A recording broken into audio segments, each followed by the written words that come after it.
Dans les prochaines capsules, on va parler de changement. Pas de stratégie, pas de processus, du volet humain. Parce qu'avant d'être un projet à gérer, le changement, c'est d'abord une expérience à vivre. Et cette expérience, chaque personne dans votre équipe la traverse à sa façon. 8 capsules, 8 angles différents pour mieux comprendre ce qui se passe en vous et autour de vous quand tout bouge. La question du lab. Quel changement traversez-vous en ce moment? C'est votre point de départ. Rejoins le lab pour ne rien manquer et partage cette vidéo. À bientôt. Un changement, ça ne se gère pas qu'avec un plan d'action. Derrière chaque réorganisation, il y a des êtres humains qui vivent de l'inquiétude, de l'incertitude et parfois même de la peur. Le changement, c'est d'abord humain. Et un leader qui l'oublie perd ses gens bien avant la ligne d'arrivée. La question du lab.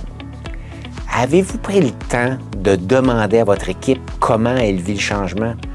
Pas ce qu'elle en pense, comment elle le vit.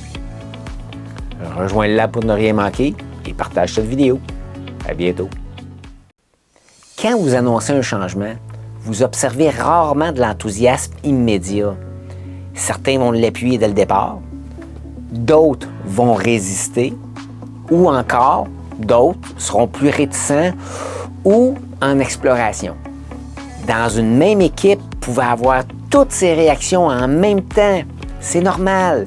Ce n'est pas un problème à régler, c'est une réalité à comprendre. L'expérience du lab. Cette semaine, observez les réactions de votre équipe. Sans juger, essayez simplement d'identifier où se situe chaque personne. Pour ne rien manquer, rejoins le lab du leadership et partage cette vidéo. À bientôt. Quand quelqu'un résiste au changement, on pense qu'il est fermé ou négatif, mais souvent, les gens ne résistent pas au changement lui-même. Ils résistent à la façon dont on fait le changement. La résistance est un signal. Peut-être que la personne n'a pas compris le pourquoi, ou qu'elle a peur, ou encore qu'elle ne se sent pas écoutée. Avant de pousser plus fort, écoutez ce que ce signal veut dire. La question du lab. Quelle résistance observez-vous dans votre équipe? Est-ce au changement lui-même ou à la façon dont il est mené? Rejoins le lab pour ne rien manquer et partage cette vidéo. À bientôt. Quand un changement arrive, les gens ne posent pas toujours les vraies questions à voix haute. Par exemple, qu'est-ce que ça change pour moi? Est-ce que je vais être capable? Ce sont des préoccupations normales. Votre rôle n'est pas d'avoir toutes les réponses. C'est de créer l'espace pour que les questions puissent se poser. L'expérience du lab. Cette semaine, posez cette question à votre équipe.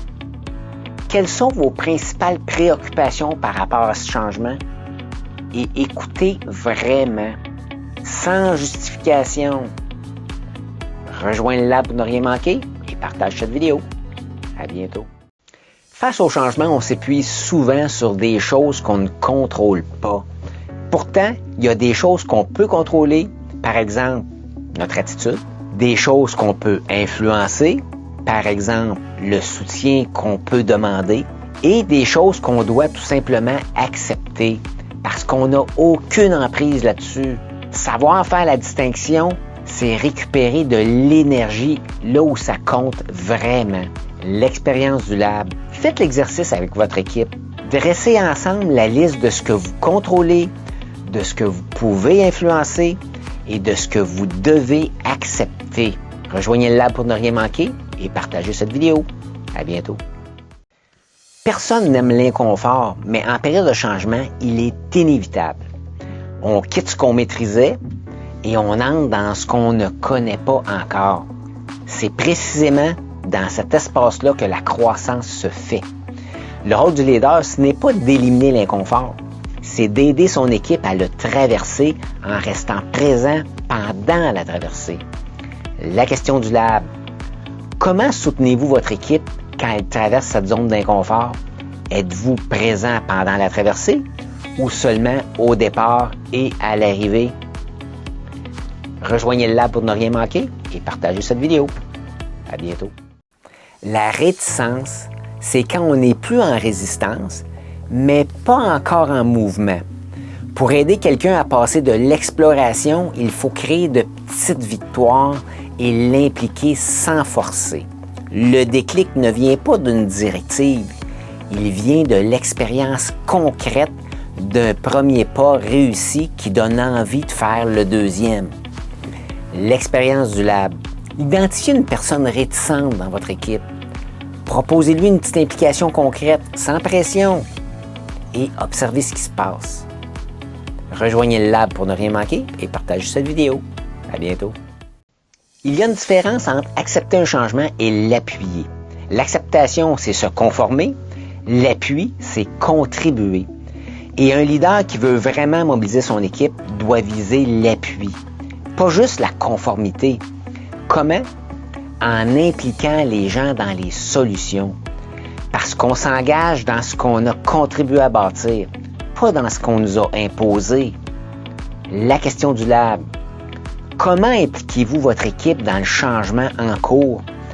Est-ce qu'elle subit ou est-ce qu'elle contribue?